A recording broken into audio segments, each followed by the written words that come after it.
As we want to bring in other experts to help us analyze this. We have CNN senior political analyst and senior editor at The Atlantic, Ron Brownstein, and CNN legal analyst Shan Wu, former lawyer for Rick Gates. Okay, Shan, I need you to help us understand this.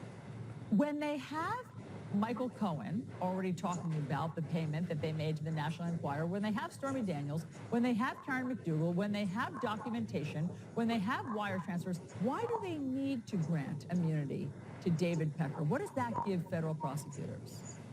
Well, I think we have to remember immunity is neither lightly conferred nor should it be lightly accepted. So it's a fairly complex approval process, so the prosecutors have to vet it up the chain. And they would need to feel that there's a very high value to the testimony that Mr. Pecker might give them. And so that could include certainly this safe of other secrets, but I think most importantly, what they want is more evidence of the president's intent. If there are conversations talking about the specific payments, there's specific plans to do it, prosecutors would be very eager for that. And if you believe the Wall Street Journal reporting, and CNN's got reporting on this also, apparently David Pecker is saying that the president knew about these payments. That is corroborating evidence that the president knew about these payments beforehand, and shows that the president and Kellyanne Conway, with Chris last night, are lying. Period. Full stop. And Ron, there's a bigger aspect to this, which is David Pecker, Michael Cohen, Omarosa, et tu, Brute. These are people close to the president who are now, to an extent, turning on him. Et tu, Pecker, one might say, Ron Brownstein, and that's a big deal. Yeah.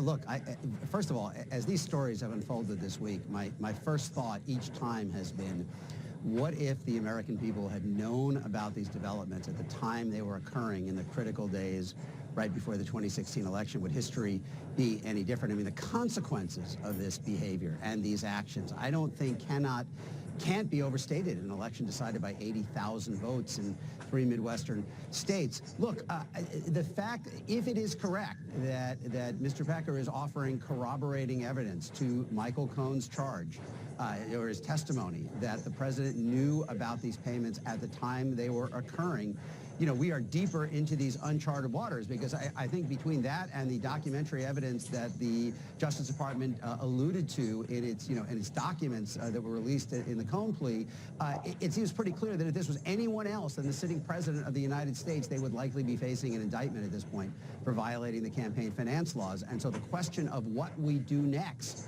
and whether Congress is willing to do anything, or whether there are legal options that could involve indictment but not prosecution while president, I think all of that becomes just much more relevant in the aftermath if, in fact, Mr. Pecker is willing to testify to what has been suggested in these reports over the last 24 hours. Abby, look, all the reporting suggests that this has been unsettling inside the White House, as everyone can imagine, and that, in just the past week, these 3 previous Donald Trump loyalists, between Michael Cohen, Omarosa, and David Pecker, have turned on the president. And this isn't how it worked at the Trump organization. There's been lots of talk about how Donald Trump has been running the White House much like he did the Trump organization, which was so successful for him for decades of his managerial style.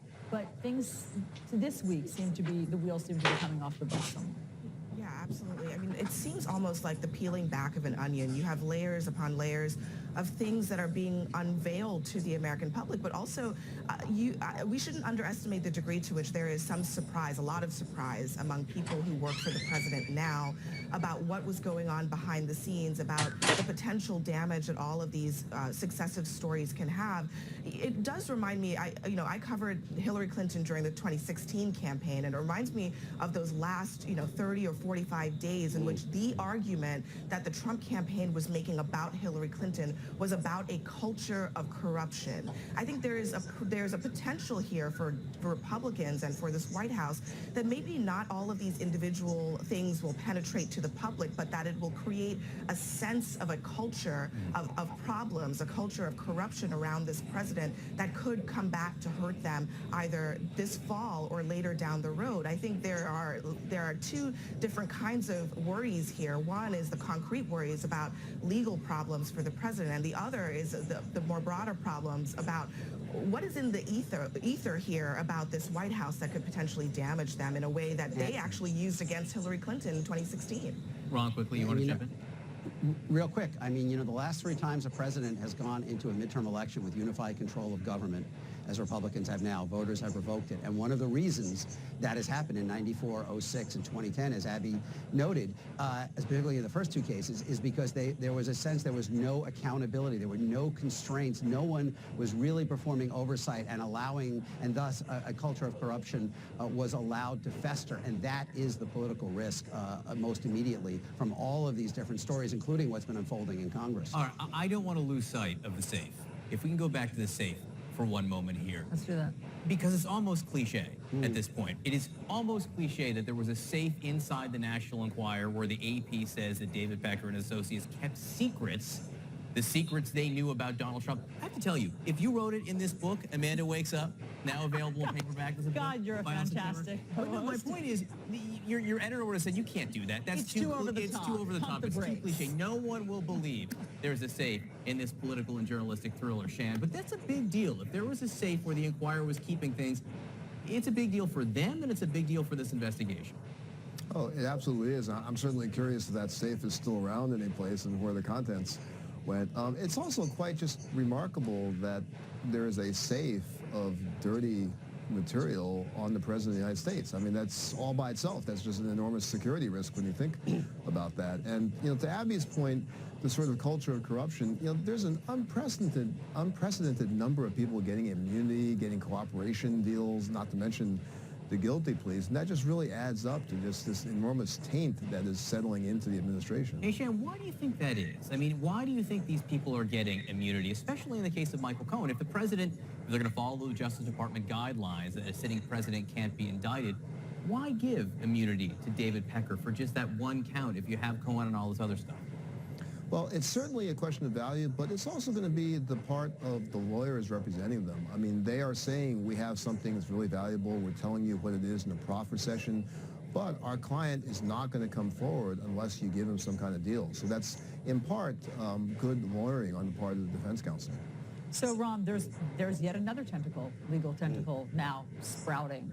And so this is from the New York Times, and they say that the Manhattan District Attorney's Office is now considering criminal charges against the Trump Organization to see if it was run as some sort of criminal enterprise, basically. And these are state charges, okay? And so this is interesting because that's outside the purview of a presidential pardon. Yes. And who Right. knows who would be charged at the Trump Organization. And certainly having to do with the payments that were made to Michael Cohen to reimburse him for his role in these kind of hush money payoffs. Look, I mean, what you've got is what they talk about in space missions, some kind of multiple redundancy here. Now you not only have the special counsel who is investigating the Russia collusion, but you now have the Southern District of New York. You have the state of New York. I mean, not to mention the civil cases that have been brought on sexual harassment charges and defamation charges. I mean, you have multiple legal challenges, and it's pretty clear that there is no way to slice the Gordian knot and make this all go away. That the president's going to be facing these one or another of these allegations and these proceedings certainly all the way through 2020. All right, friends, stick around. We have a lot more to discuss.